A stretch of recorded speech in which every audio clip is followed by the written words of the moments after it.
Assalamualaikum warahmatullahi wabarakatuh. Pada video kali ini kita akan membahas materi matematika wajib kelas 11, yaitu materi barisan dan deret. Oke, mari kita awali untuk pembahasan yang pertama. Di materi barisan dan deret, kita awali dari definisi terlebih dahulu.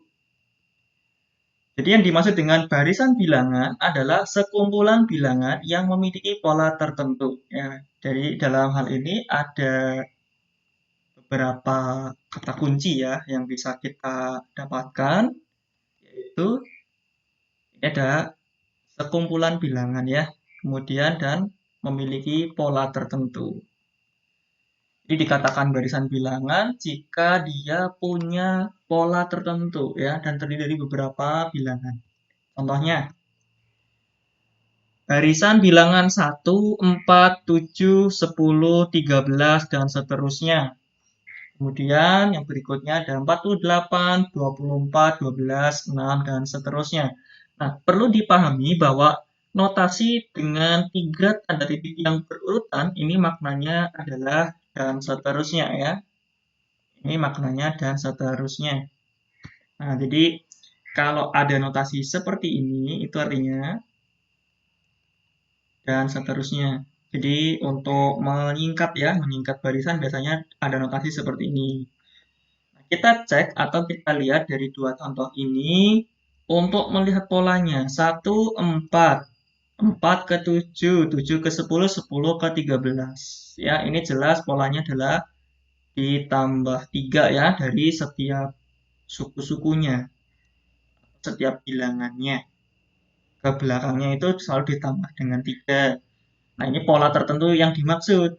Kemudian ada barisan yang kedua 48, 24, 12, 6, dan seterusnya. Kita bisa tebak bahwa pola yang suku yang berikutnya adalah 3 ya, yaitu dibuat dengan ini dibagi 2. Jadi 48 dibagi 2 dapat 24, dibagi 2 12, dan seterusnya. Itu pola dari barisan yang kedua. Oke. Ini yang ketiga, ada 3, 4, 6, 9, 13. Nah, kira-kira polanya apa? Apakah tetap seperti di contoh yang pertama ataupun yang kedua? Nah, ini ada lagi ya, 2, 2, 4, 12, 4, 8. Kita cek dulu ya dari dua contoh yang terakhir ini.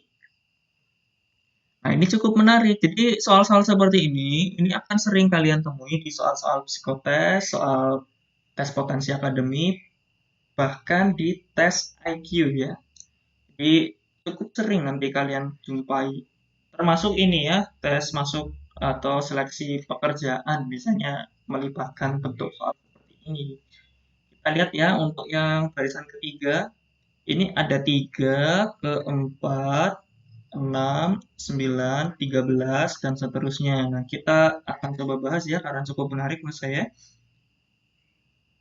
3 ke 4, 4 ke 6, 6 ke 9, 9 ke 13. Nah, ini kalau kita lihat polanya ternyata cukup unik. 3 ke 4 tambah 1, 4 ke 6-nya ditambah 2, 6 ke 9 ini polanya ditambah 3, 9 ke 13 polanya ditambah 4. Ini berarti bisa kita tebak untuk suku berikutnya diperoleh dengan ditambahkan 5 ya, yaitu 18 dan seterusnya. Nah, ini untuk yang ketiga. Yang keempat ini lebih menarik lagi ya. 2, 2, 4, 12, 48. Jadi kelihatannya lebih abstrak gitu ya polanya. Nah, coba kita temukan ya. 2 ke 2, ini pasti yang pertama kita pikirkan operasinya kalau nggak ditambah, dikali gitu ya. Tapi kalau ini tambah 0 kan enggak. 0 tambah 0 tambahnya ini tambah 2, ini tambah 8, tambahnya 36 lebih abstrak lagi kan. Nah, jadi melihat polanya mungkin jangan berpikiran ditambah ya. Sekarang dikali. Oh, ini dikali 1. 2 kali 1, 2. 2 kali 2 dapatnya 4. Nah, 4 terus kalikan 3 dapatnya 12. Kan cocok. 12 kali 4 dapatnya 48. Oh, berarti untuk suku berikutnya kemungkinan dikalinya 5. Nah, seperti itu ya. Jadi pola yang dimaksud di sini itu tidak harus ditambah, dikurang, dikali, atau dibagi dengan bilangan yang tetap. Yang penting ada ada bentuk polanya ya, tidak harus tetap.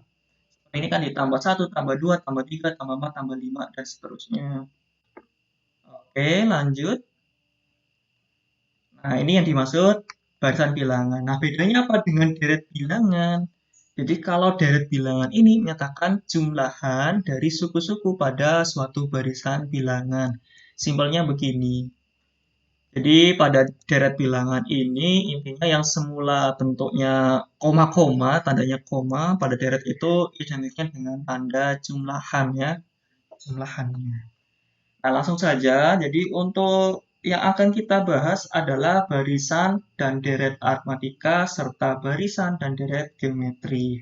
Pada video yang pertama ini kita akan membahas terlebih dahulu tentang barisan aritmatika. Jadi apa sih yang dimaksud dengan barisan aritmatika? Nah, perhatikan contoh barisan-barisan bilangan berikut. 2, 4, 6, 8, 6, 3, 0, negatif 3, dan seterusnya. 22, 27, 32, 37, dan seterusnya. Ini ketiga barisan bilangan di atas merupakan barisan aritmatika. Nah, kita akan coba mendefinisikan apa yang dimaksud dengan barisan aritmatika dengan perhatikan contoh barisan yang diberikan. Jadi ada barisan yang pertama, saya tulis di sini 2, 4, 6, 8, dan seterusnya. Kita akan selidiki polanya. Nah, ini jelas terlihat ya bahwa untuk barisan yang pertama polanya adalah ditambahkan 2 ya dari suku yang sebelumnya. Nah, jadi pola yang pertama, barisan yang pertama adalah ditambah 2. Untuk barisan yang kedua akan kita cek 6, 3, 0, negatif 3, dan seterusnya. Polanya jelas ya, ini dikurang 3.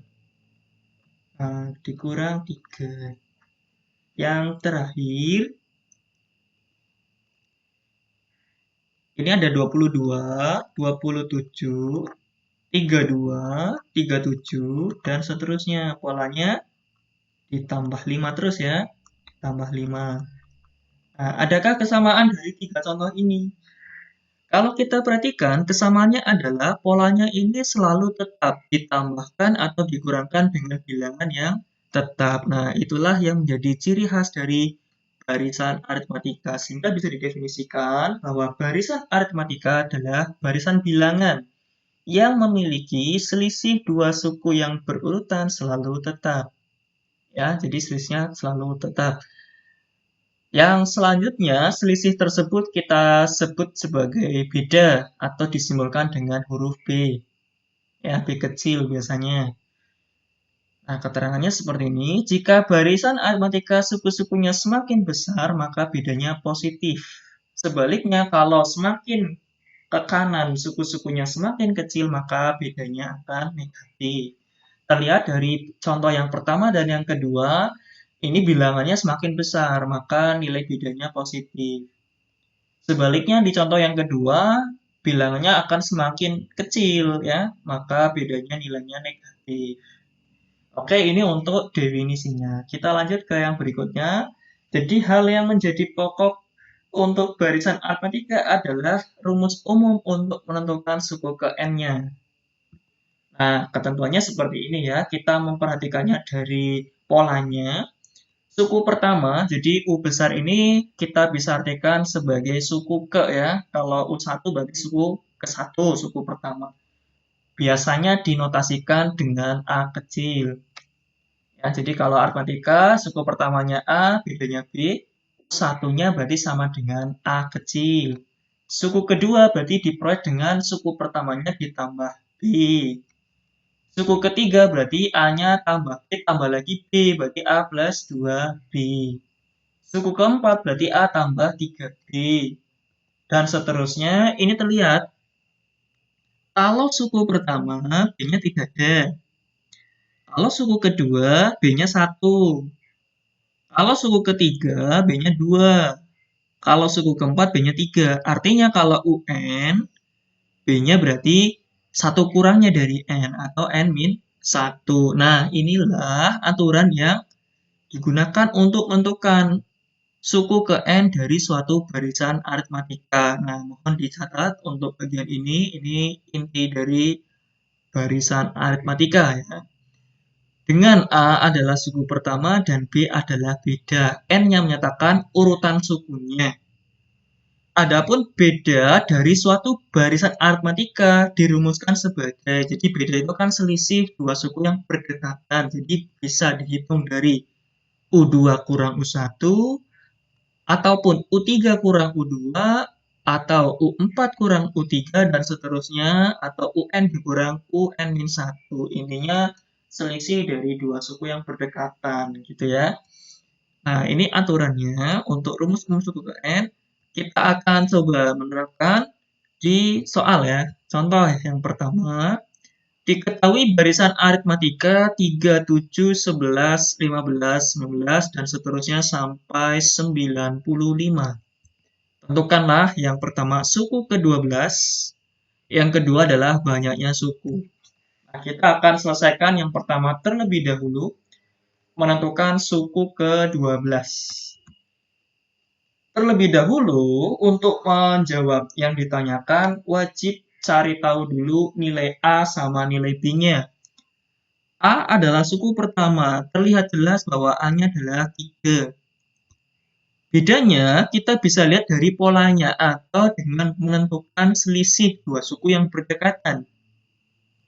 Simpelnya, ambil U2 kurang U1 ya, 7 kurang 3. Jadi sama dengan 4, ini sebagai B-nya. Yang ditanya adalah U12, suku ke-12. Tinggal masukkan ke rumus UN. A ditambah N-1 kali B. Jadi U12 sama dengan A-nya masukkan 3, N-nya 12, kurang 1, dikalikan dengan B, B-nya 4. Ini 12 kurang 1-nya 11, dikali 4, 44, ditambah dengan 3. Jadi ketemu U12 sama dengan 47. Kemudian untuk pertanyaan yang berikutnya, menentukan banyaknya suku. Kita lihat bahwa suku yang terakhir adalah 95 di sini ya. Jadi untuk penyelesaiannya, kita menganggap bahwa UN sama dengan 95. Jadi yang dicari adalah N-nya. Nah, caranya sama, masukkan tadi yang sudah diketahui. Jadi dianggap UN suku terakhir ini 95, A-nya 3, B-nya 4. Tinggal menjabarkan. Ini ya, N kali 4, 4N, dikurang 1 kali 4, min 4. Jadi 3 kurang 4-nya nanti kan negatif 1. Jadi 95 sama dengan 4N min 1. 4N-nya sama dengan 96 ya. Dari mana? Ini min 1-nya pindah ruas. 95 tambah 1, 96. Jadi N sama dengan 96 bagi 4. Diperolehlah N sama dengan 24. Kesimpulannya, banyak suku pada barisan tersebut adalah, wah ini keliru ya, harusnya 24. Ini ya diralat, harusnya 24.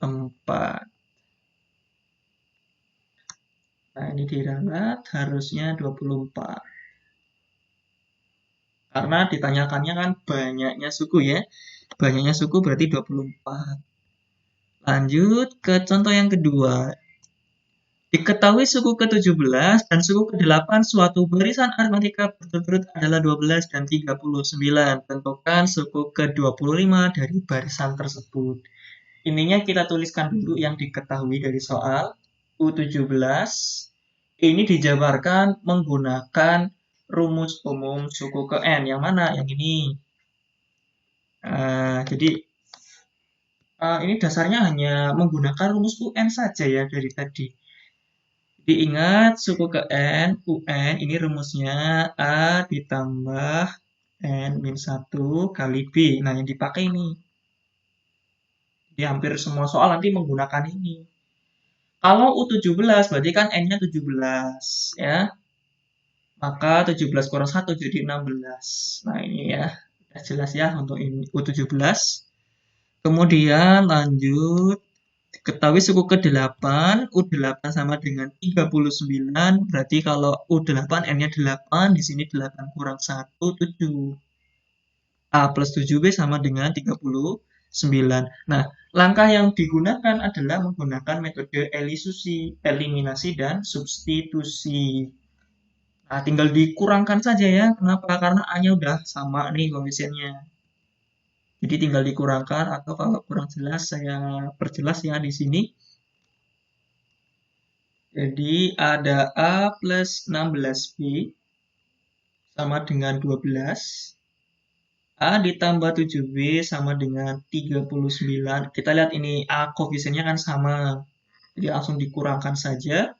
16B kurang 7B, 9B.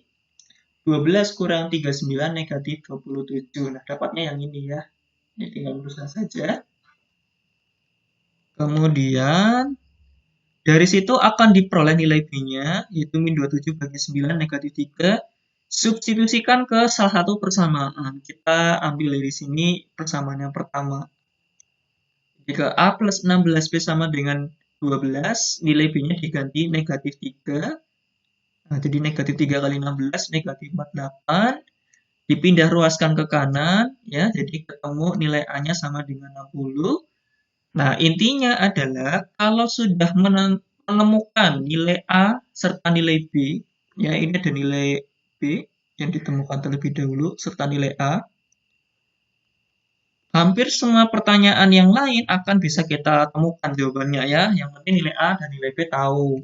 Jadi U25 yang ditanyakan, ini A plus 24B ya dari sini, N-nya diganti 25. Tinggal masukkan nilai A dan B-nya, jadi sama dengan 60 ditambah 24 kali negatif 3, ini negatif 72, maka diperolehlah suku ke-25 adalah negatif 12.